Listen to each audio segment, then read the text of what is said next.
Hey everyone, how's it going? We are back playing A Town of Light and it is dark now. So last episode we are on chapter 3 I believe now. We woke up in this bed. I can only believe that this was our bed when we were here. The door is locked from the outside. Here the doors can only be locked and unlocked from the outside. How did I get in here? Oh, how did I get in here?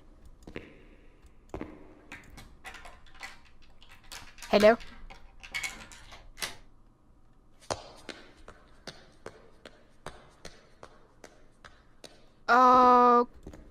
Okay, thank you. I really appreciate that. And you just ran away. Oh, it's so eerie. It's so eerie. But I like it. Do I have a I do have a flashlight. I completely forgot I had a flashlight. Oh, yes, and the power is still on. Oh, let's check down here first. Let's check down. Oh, Charlotte! You helped me! Oh, thank you. I really appreciate it.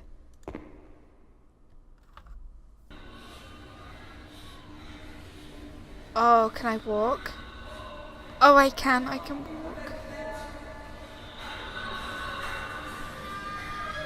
Oh my, are you oh my god, you're naked. Okay, this is horrendous. Are you okay?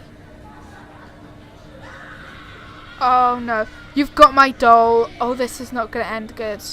This is not gonna end good.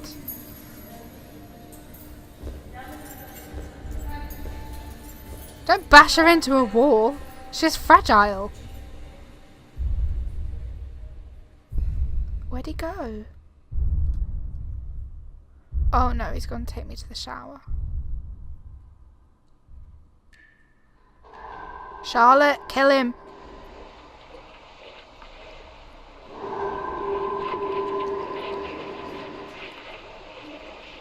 I really don't like this.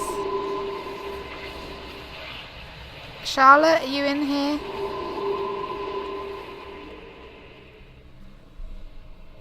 He laughed, panted, and slobbered all over me.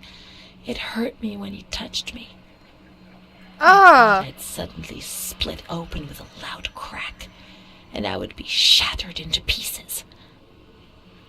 I felt fragile, sick, dirty, degraded.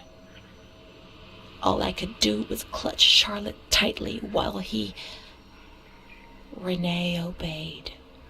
He was the master in the realm of light. I was being consumed by the evil act I had committed. I threw up and could feel hell getting closer and closer. Those tests the doctors did to me. They said there was something growing inside, and they wanted to drag it out of me. Okay, marvellous. So, she was abused, she was raped, and then she ended up carrying his kid. This is disgusting. And it's even more disgusting knowing that these are, like, based on true things. This is honestly so bad. I did not think that this game was gonna, I don't know, make me feel so angry. Oh my. Okay, so it's morning again now. This is crazy. Crazy. So where is Charlotte? Come. Ooh, we can go outside. So I mean, I'm obviously free, and in a sense, you know, it's still all like happened and everything like that, but I've come back here. Okay, Charlotte, are you in here? Is this the room I was in? No. Okay, we need to find Charlotte. Oh, I still have a flashlight. I keep forgetting about the flashlight. Show your special attention to that unfortunate woman. Our dear friend, I beg you to provide for her every need. The family will satisfy every expense. So they're paying this director guy give this woman special attention and like look after her pretty much every single day kind of thing. That's what I gather from that. Okay, right. So Charlotte was in here. She was over there. Oh wait, is there a note? Did she leave me a note or anything? No, okay, I don't think she did. Right. So, I don't know where we have to go. I don't want to use many hints throughout this. Okay, so we are here. Okay. Let's have a look in these rooms. Okay, nothing in that one.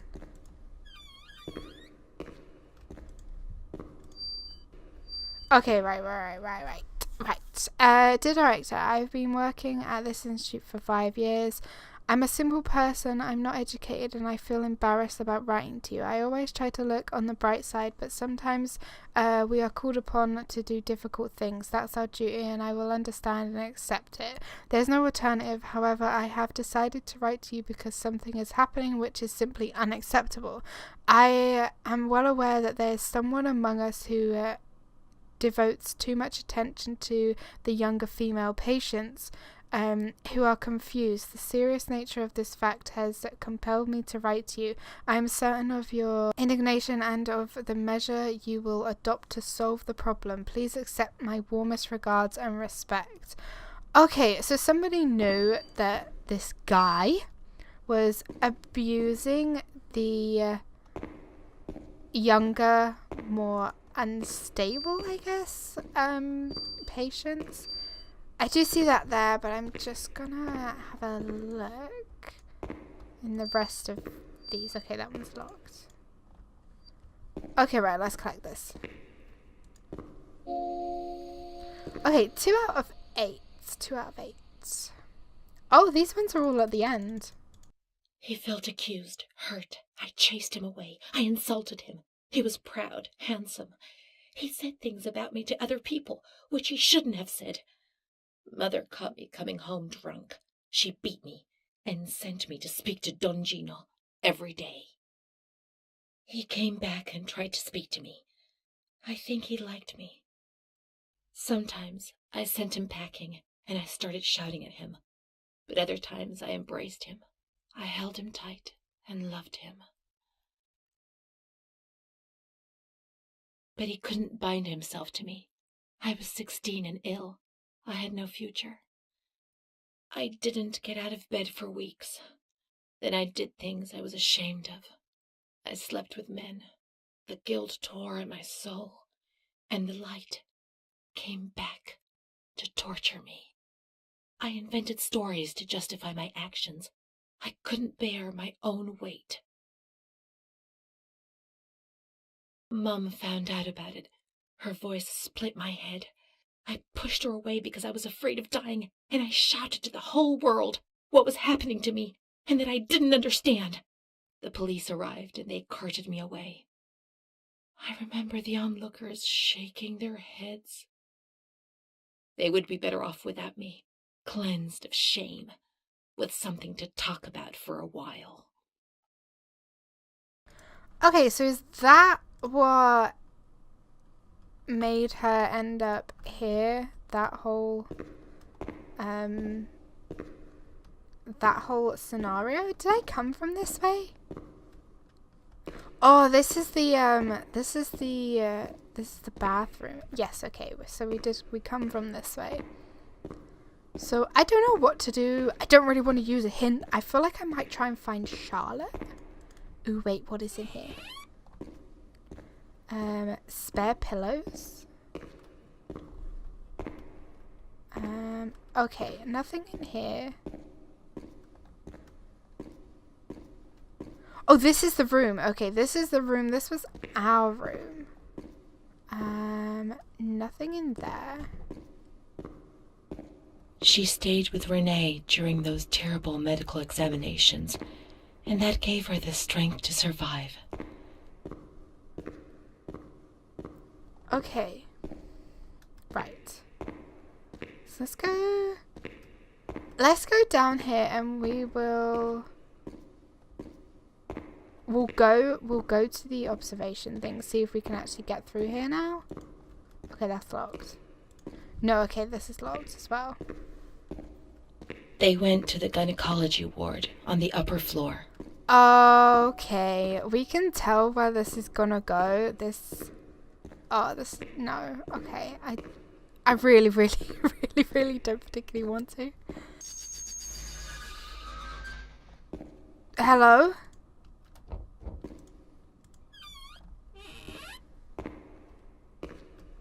Okay, that's creepy. There's keys here. I can't seem to pick them up or anything.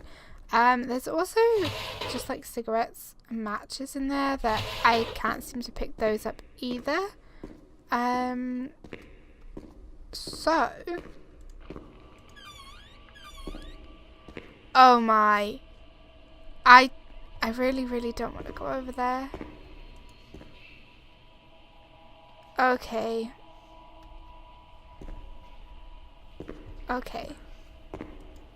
August 21st, 1938. Confidential. Dear A, I know what you think about these things, so I'm referring a patient to you, Renée T. This wretched girl got out of control and caused trouble in the grounds. She's almost 3 months pregnant. The nurses should be more alert. I'm examining the girl on the 28th. I'll handle things very carefully, don't worry. We don't want to make matters worse. Then they said that Renée was crazy, and that the illness was all in her head.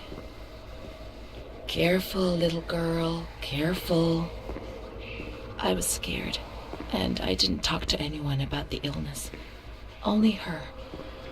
Not even the other doctor. He never touched Renée. He just wrote things down. You can tell me everything.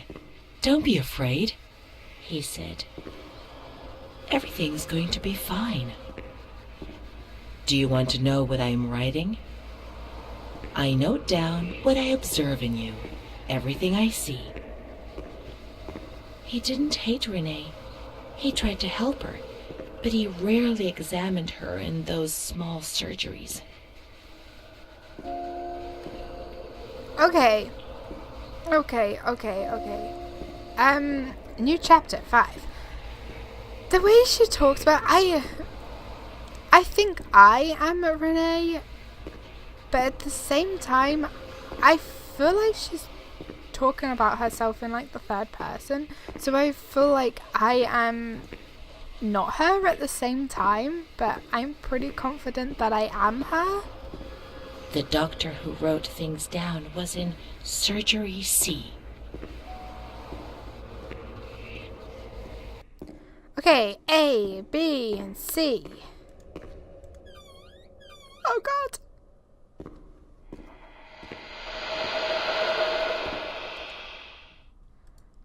Okay. March 12th, 1938. Renée T., 16 years old. Menstruation at age 12. Housewife. Father unknown. Mother a seamstress. Admitted in observation yesterday morning from Pontedera, accompanied by a police officer authorized by the examining magistrate of the Court of Pisa to be admitted for a psychiatric evaluation, which I have carried out. Medical certificate. Mental illness preceded by warning signs. Has suffered from depression for a year, believing she had tuberculosis. Food deprivation. We can't read this document. It is forbidden. We mustn't. If they find out, there will be trouble.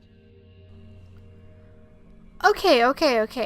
So now I'm confused because it's like she has 2 different personalities as well. Don't just be scared, nothing will happen. Okay, yeah, I feel like she has split personality as well. I'm gonna go with B. We have to look for Amara. We must hurry. We have to follow the memories and make sure they don't fade.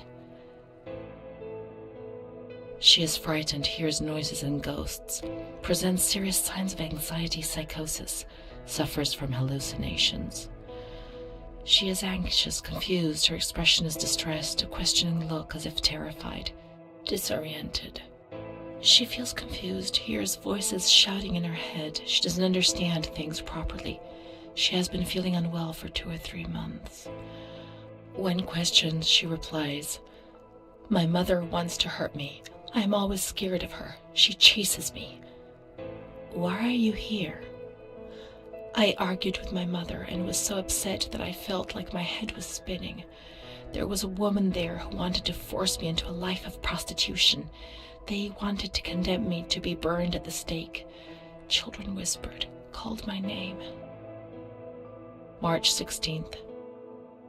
She couldn't sleep last night. They wanted to condemn her to be burned at the stake. April 4th. Transferred to the calm ward, still under my supervision. "Yes, that's true. The ward where Amara was. Yes, the stake. The children wanted to burn Renée. She had to pay for what she'd done, like witches at the stake." I don't get what she has done. Was this what frightened you? They were just hallucinations. What had you done to deserve to be punished? I might go with C, but I think that it's gonna go wrong. April 21st. She's more awake this morning and is responding to questions, complains of headaches. She became agitated when she found out her mother was there. She says that one day, many years earlier, she was with a friend of hers and met a man who made her get into a car and took her for a ride.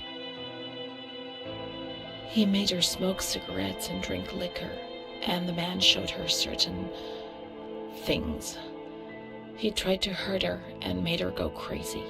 She says he promised to marry her and made her swear to keep what had happened a secret. These facts were essentially confirmed by her mother. After that, she became arrogant, impatient, and hostile towards her family, especially her mother. She started taking off her clothes in public. Her moods would swing from laughter to tears. She rants. She pleasures herself. "I can't remember these things, only the guilt, the stake. I know I deserved to pay for that guilt. I knew it even then." I don't get it. It doesn't seem like she's actually really done anything like wrong herself. Let's look for the rest of the clinic diary to understand. Everything will become clear. You deserve it because you tried to hide it from yourself. I'm gonna go B. "Amara, she was good. Let's look for her. What else can we do?" Okay, the first clues. So we got an achievement that added some stuff to the synopsis thing. I think I kind of get what was going on, but at the same time, I am really confused. June 1935. After much theorizing and practice in clinics for the privileged, the moment for action has finally arrived. Volterra is the right place. It's an avant-garde hospital, the perfect place for a doctor who really wants to make a difference. November 20th. Crossing the threshold of the asylum was similar to entering another dimension. A world of smells, noises, and images which it is almost impossible to imagine, describe, or explain. August 1936. The situation is similar to that in many other institutions. The department is overcrowded. Hundreds of patients are supervised by a handful of nurses who are forced to tie the more distressed ones to their beds or to radiators. They do 24-hour shifts. It's impossible to work like this. We doctors rarely see the female patients, and it's the nurses who tell us what's happening to the women.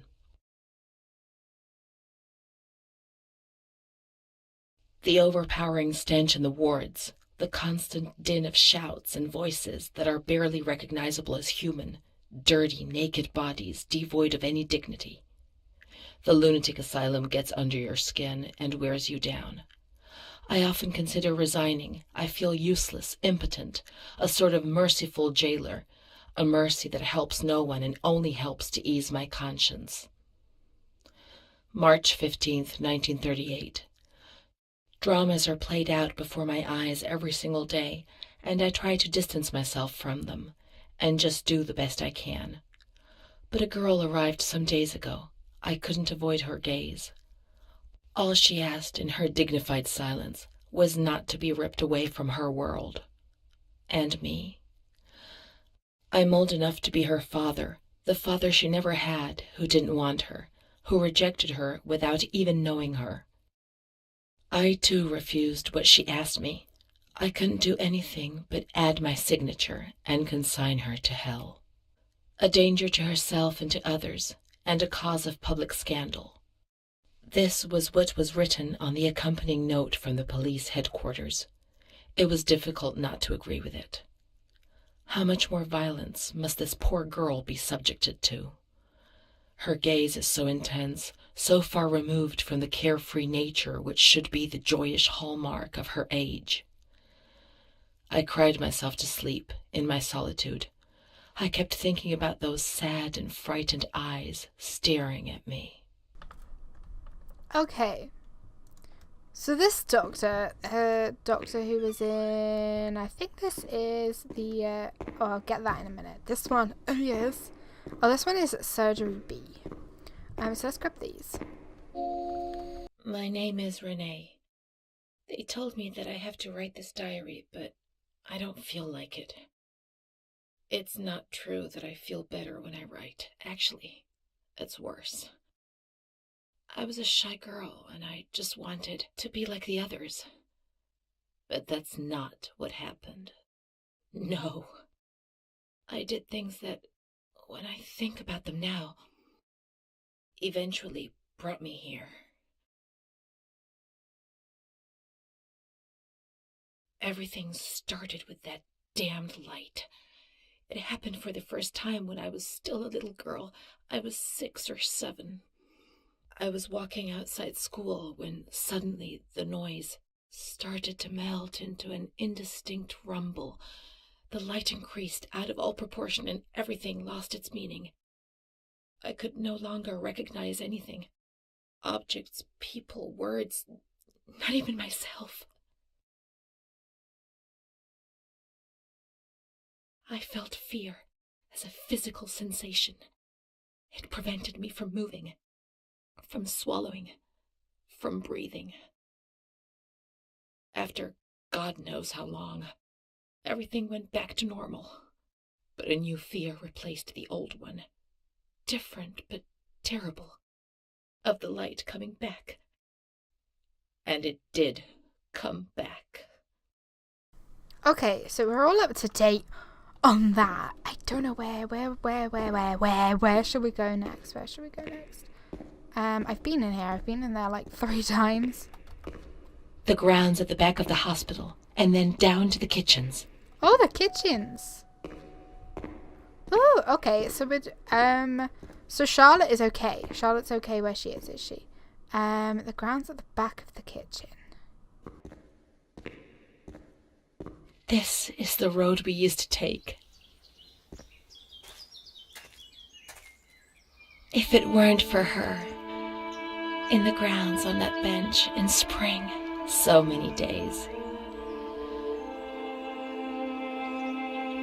It was an escape, watching nature around us as she talked and smiled. And then there were the kitchens. Sometimes we stole food and ran back to the bench to eat it in secret, and we laughed.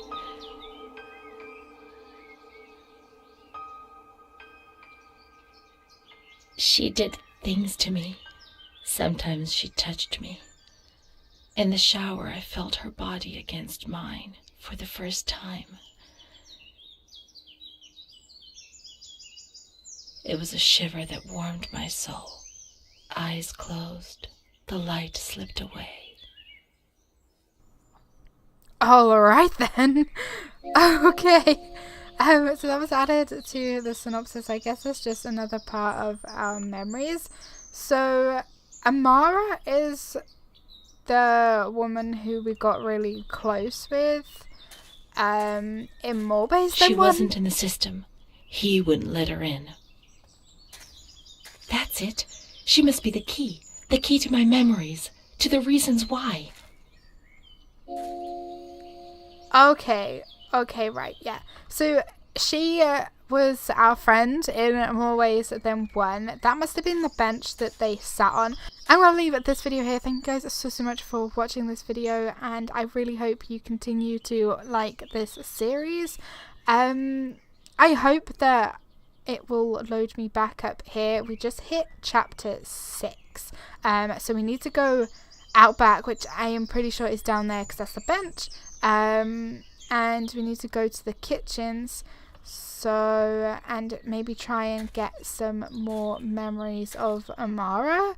So, as always, thank you guys so much for watching. Hit the like button, leave comments down below. Do not forget to subscribe, and I will see you in the next one. Take care. Bye.